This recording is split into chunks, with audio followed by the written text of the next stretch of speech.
Let's get this party started and celebrate your Coon Rapids Cardinals.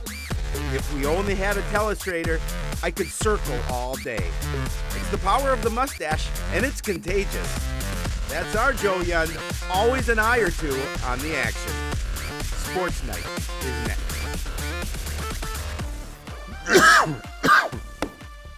That's a great way to start the show. Hello, everyone, and welcome to Sports Night. I'm Joe Young. I'm Howie Shapiro, and I love the way you cross your eyes at the end of that. That's it's a talent. I know you've been working for years at getting ready.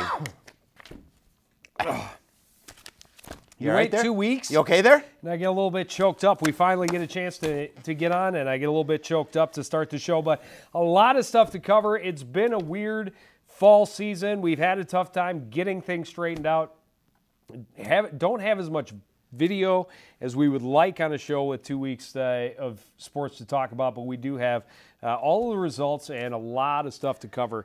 But it means for the second show in a row, you get to do another football game. I'm so excited. Unbelievable. You know, We're 5 weeks into the football season already. I was just going to say that I can't believe the fact that it's the 22nd of September, and we have already 5 weeks gone to the football season. Yeah, only 3 games remain in the regular season. The Cardinals coming off back-to-back shutout losses on their home turf. It was really an opportunity for this team to turn the season around, but some key injuries and too many mistakes kept that about-face from happening. Up first, it was Centennial. Both teams 0-3 going into the game. Offensive and defensive numbers were similar. It should have been a battle to the end. Unfortunately, that wasn't the case. Cougars get on the Treadle train early, and he takes them for quite a ride. Riley Treadle carried the ball 9 straight plays on Centennial's opening drive. The big one was on 4th and 2, going 23 yards to the Cardinals' 15. He punches it in from the 2 a few plays later and puts the Cougars on the board. Coon Rapids goes to the trick play early. Just the second play from scrimmage, Brandon Cooper floats this one up. Easy pick for Keyshawn Story and a heavy hit for Tanner Tunsky.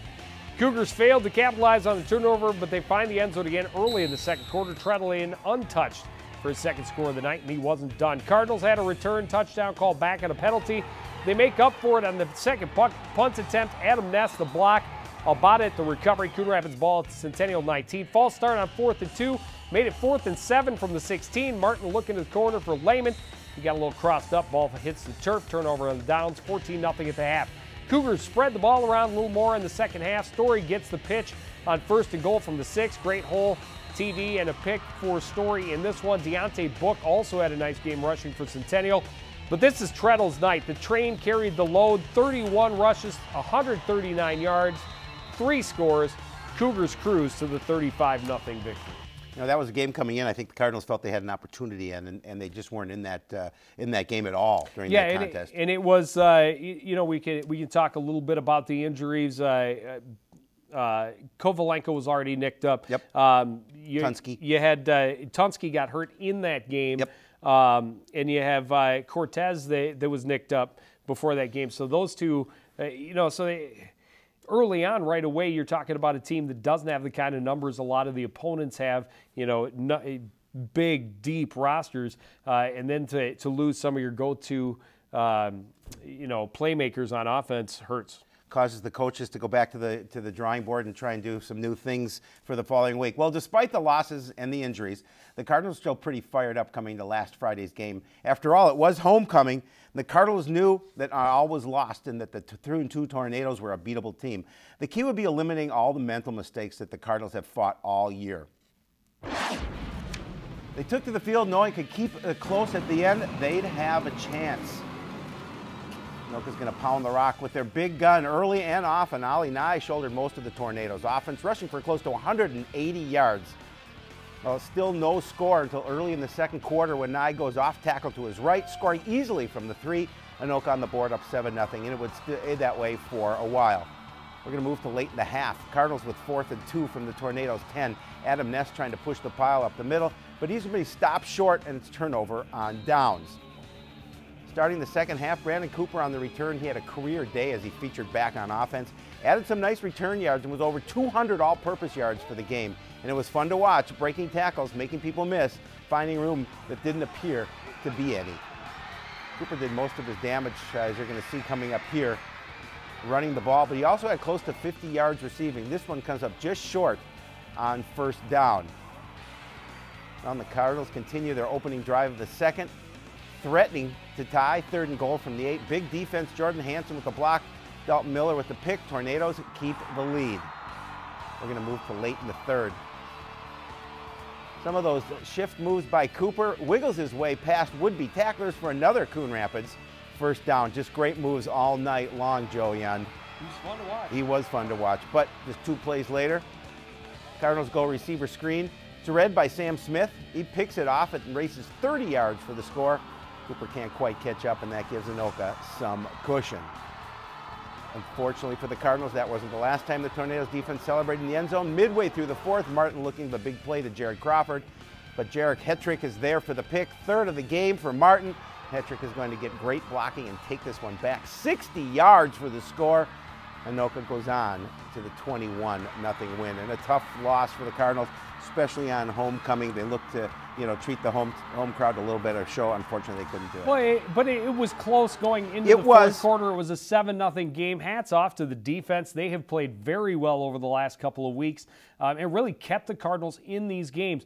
The offense, of course, we talked about. They've lost some big pieces of the puzzle, and the turnovers are killing them, and the penalties are huge. Against Centennial in that Centennial game, 3 penalties before Centennial ran a single play. And then against Anoka, they were offside on the opening kickoff. They had 10, I mean, you cannot do these things. They had 10 offside penalties against Centennial, and I know we talked about it during the game. Coach Young had worked with the team all week long to eliminate those penalties, and then, as you mentioned, on the opening kickoff, first thing that happens is an offside. Yeah, and I think there were 2 or 3 more penalties on like the opening drive for Anoka as well. But let's take a look at what else happened around the league the last couple of weeks. Week 4, it was Totino 35-14 over Osseo. Blaine beating Champlin Park 21-13.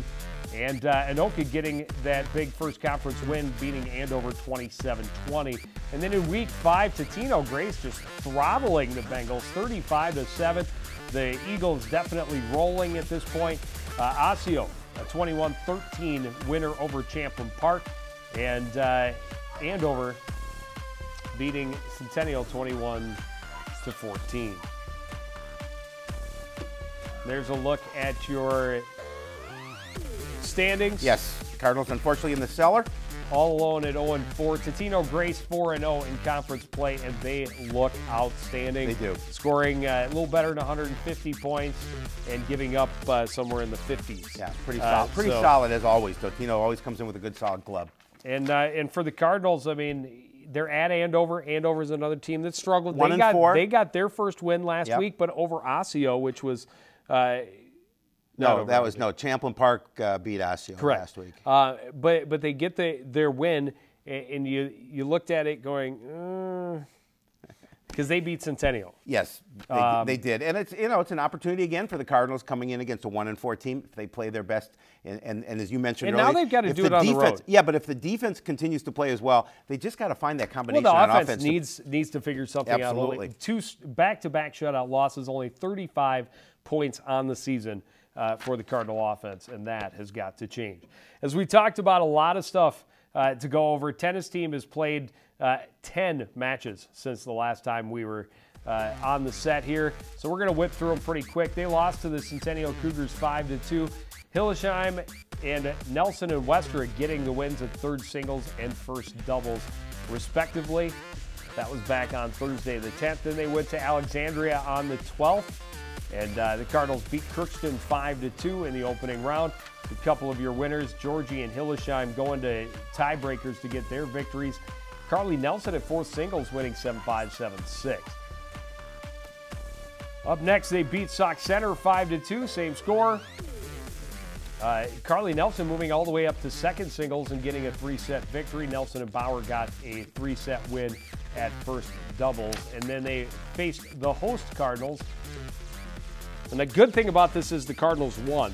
Yes, it just wasn't the right Cardinals. It was not the right Cardinals. Alexandria, the host, winning 5-2. Your winners, Maddie Georgie in second singles, Nelson and Westra at first doubles. Then they faced one of the toughest teams in the conference, Elk River. and put up a fight against the Elks, but come up the losers 5-2. Bauer and Nelson teamed up at first doubles, got the win 6-3, 6-3. Georgie and Westra the 7-5, 6-1 win at second doubles. Cardinals bounce right back. Battle of the Birds, they beat up on Osseo 6-1. Allie Bauer, Maddie Georgie, Lauren Hillenschein, and Carly Nelson, the 4 singles players, all winning it straight sets. And then on Saturday, the Cardinals invite a couple of section teams in here. Yep. It's a very good competition. They start out against Roseville. They put up a good fight against the Raiders, come up 1 match shy. A couple of those losses coming in 3 sets. So, I mean, easily could have gone the other way. There are your 3 winners, all the doubles. They moved some things around, hoping the strength of the doubles, they could get just 1 of the 4 wins in singles. Unfortunately, that was not to be. Then they faced Rogers. They beat the Royals 5-2. Georgie and Westra winning at first doubles, all doubles teams winning the set, and Van Seth had to go to the 3rd set, and they win a tight one, 10-8 in the super tiebreaker. Unfortunately, the Cardinals lose in the final game of the tournament, 6-1 at the hands of Delano. The 1 victory coming for Everhart and Westra teamed up at second doubles. And then they played Armstrong on Monday to start this week. Unfortunately, I was unable to get a hold of Coach Storick to get those results. Yeah, I mean, up until then, they even the record at 8-8, so an opportunity if they can win over Armstrong to go over that 500 mark again as they continue on in the season. But unfortunately, we didn't get the results. Hopefully, we will have them next week. Well, and a couple more matches. I mean, they move right through the season. Do. Once they start going, they play a lot of tennis. They're at Champlin Park on Thursday, and then they will be at Blaine on Monday. And we hope to have Sports Night next Monday. We should. It should be Monday because we have volleyball Tuesday. We're hoping it. Yeah, we do. I'm not promising. I just in my ear, Highlight 10 just promised me we would have video of tennis for next week. Well, there you go. Yeah. We will have that going video for us. of tennis next week. You heard it here first, Coach Storick. Volleyball team, obviously everybody's been busy. We've been away for 2 weeks. Volleyball team's first action since the last game was against Blaine, and the Bengals, one of those very powerful teams in the Northwest Suburban, beat the Cardinals 25-9, 10, and 8. Made quick work of the Cardinals. Gina Doyle leading the way for the Cardinals with 3 kills. Callie Lawrence also had 3 kills. Doyle added 2 digs and a block in that one. Then the Keller Classic on Saturday the 12th. The Cardinals lose to De La Salle 25-12, 25-16. They take Duluth East to 3, 25-23. 23-25, but they lose in the third 15-8. Deer River beat the Cardinals in 2 close games, 2 close sets, I should say, 26-24 in both of those sets. And the Cardinals' lone victory comes in the friendship game, beating Robbinsdale Cooper 25-21, 25-17. And while they didn't do quite as well as they would have hoped in the Keller, the Cardinals really liked their chances coming in against another struggling team. On Tuesday, the Park Center Pirates had 1 more win than the Cardinals, but all were against weaker opponents. More importantly, both were winless in the Northwest Suburban and looking for their first conference victory. Momentum would be key, and the Cardinals kept it most of the night. When the Pirates strung together a couple of points, Coon Rapids gets a good turn, and Hannah Gonzalez gets the kill through the block. That'll get the side out, and the Cardinals get right back on their momentum. Cardinals build their lead as high as 10 in the first. When the Cardinals try a late comeback, Cardinals go back to their big gun, and Gonzalez finishes things. That clinched the 25-20 win in set 1. Coon Rapids gets out to a big lead early in the second set. Missy Schmitz with the ace. Cardinals really strong from the service line all night. Helped the Cardinals to a 15-5 lead, and they never let up. Again, good receive pass set, and Callie Lawrence finishes it off. Cardinals win the second set 25-11. Cardinals hoping to sweep up, making an early night, and they go to Gonzalez to help get the healthy lead early. Gonzalez led the team with 5 kills. She wasn't doing it alone. Callie Harris will finish this point with the kill. Cardinals soar with the 25-10 victory in the third. and they win in straight sets. It was a strong match for the Cardinals volleyball squad. They look good from start to finish, and I know that they were playing Park Center, a weaker team in the conference, but this is a team that you should, if you're going to make strides in your program, you should be able to beat the way they did, they did, and they were impressive. It's one of those teams you must beat. Yeah. But what I noticed for the Cardinals is they played very loose because they knew that was a team they should beat. They were very loose. They were very smooth. Their passing was pretty good. They didn't get as many strong attacks as I'm sure they would have, Coach Arcand would have liked to see. Right. But they looked smooth and loose. Their passing was good.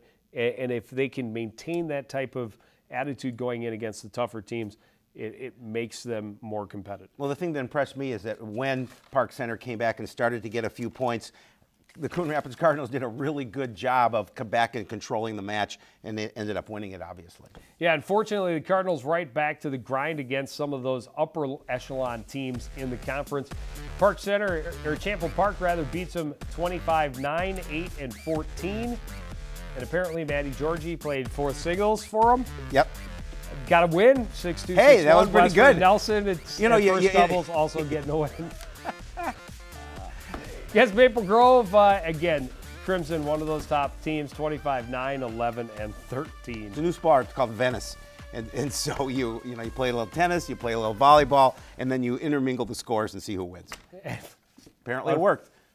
Unfortunately, the Cardinals came up short. No, they had, unfortunately. Volleyball team. Second serve problem.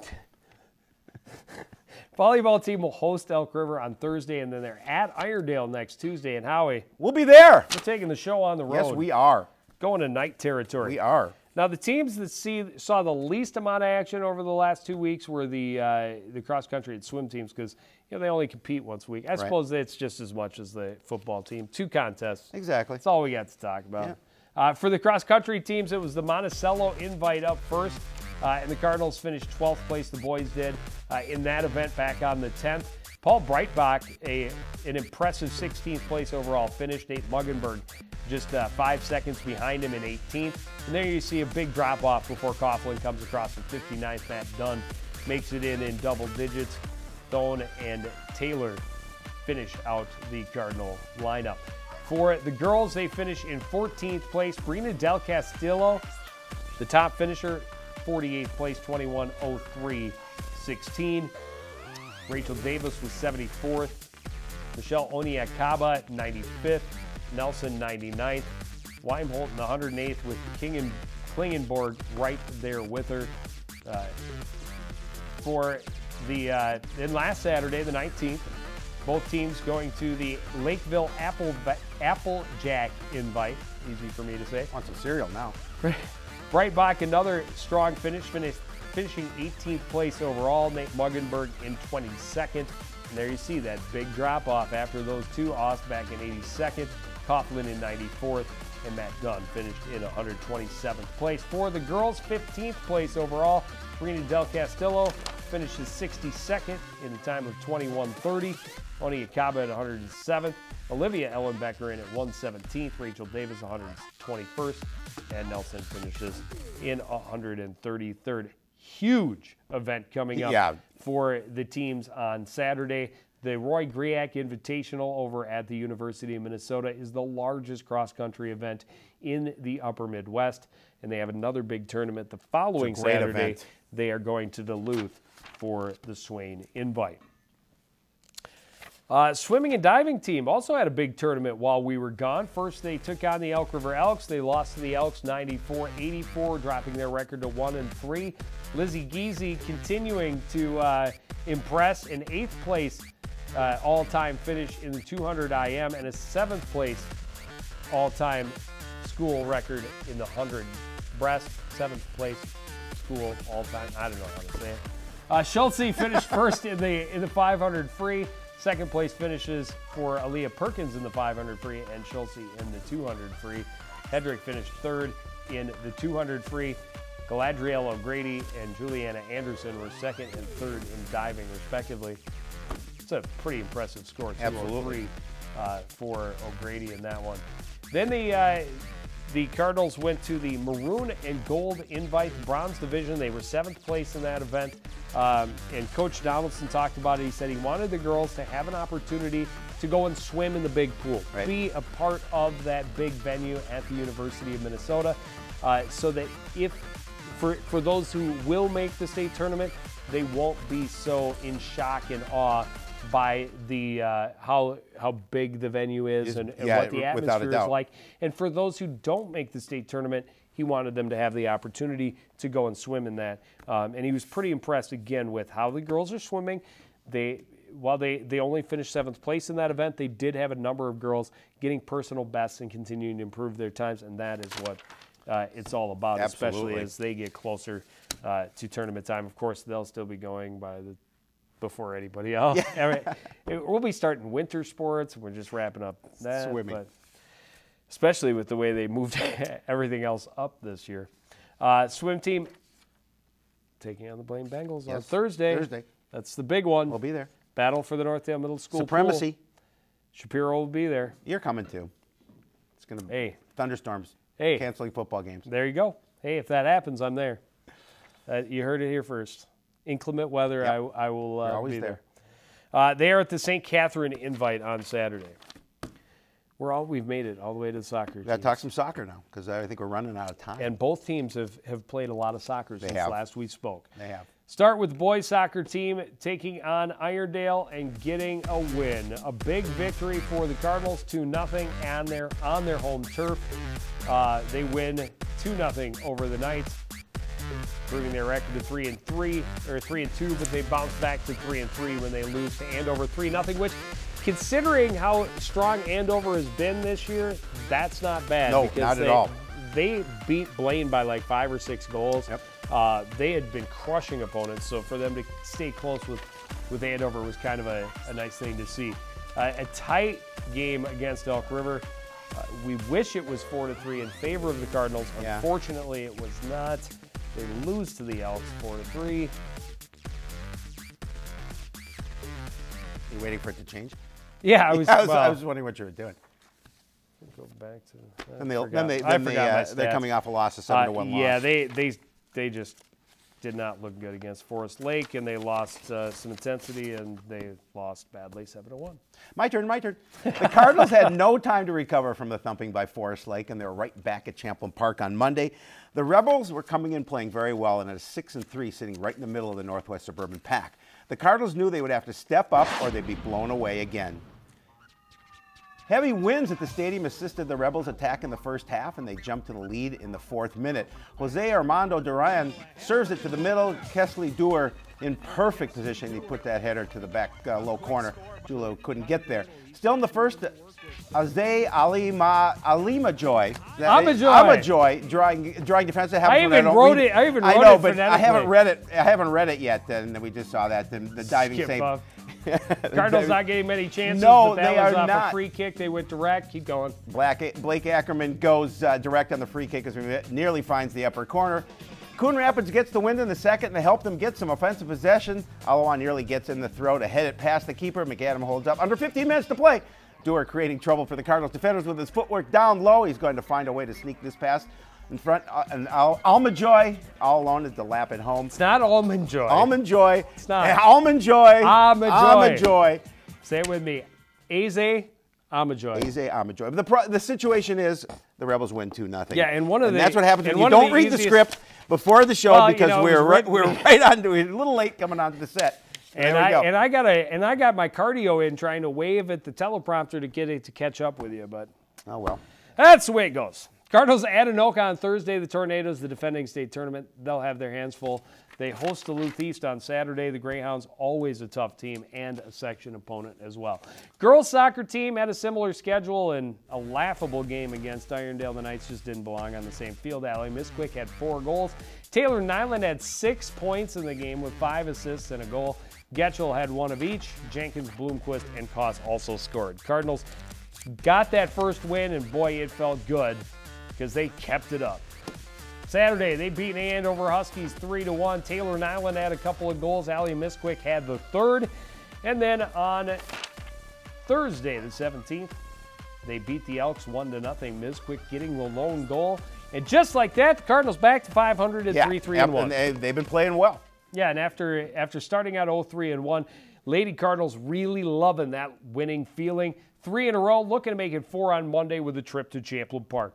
Rebels wouldn't be a pushover, but it was a team the Cardinals felt very confident they could beat.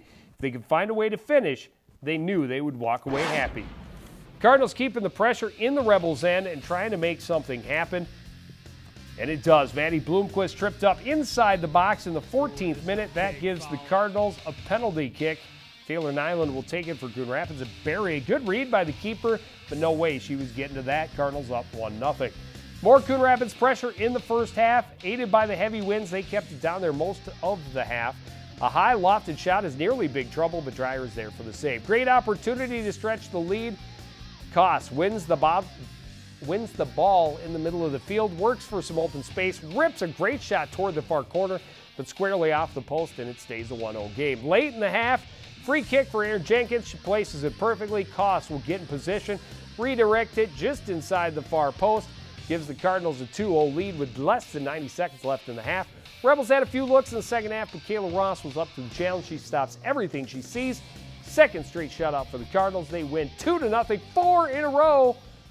Improved to 4-3-1 on the year. Now that I've been able to compose myself after that last one, yeah, they played well, and you know they got that 2-goal lead going into the second half, and Tampa Park a little bit of threatening in that second half, but nothing really to the point where Coon Rapids felt that they would lose that lead, and nice to get the win. We've promised another sports night next Monday. However, I may be absent. Where are you going to be? Because what's happening over at the Cardinal Sports Complex is those girls, they're playing at Anoka on Thursday, but then on Monday, yep, they're hosting Minneapolis Southwest. Wow. The Lakers, I'm torn. What time's the game? Do they play at 5 or they play at 7? Or is it just the girls? It's just them, so it's 7. So, you know, we'll go over there afterwards, after the show at 8 o'clock. You'll miss the first half. I'll do it from the show. That's fine, too. We can do, yeah, absolutely. Just check in with me. Yeah, no, yeah. That's the plan. That'll work well. That's the plan. You sit here, I'll do a live remote check-in from out there. But fortunately, that's going to be it for this week's edition of Sports Night. We do have a lot of stuff coming up for you. You got swimming coming up on Thursday. Football at Andover on Friday. But that's going to do it for this edition of Sports Night. I want to thank everybody out there for joining us and continue to support everything we do here at CTN. For the entire crew, including Howie Shapiro, I'm Joe Young, saying good night.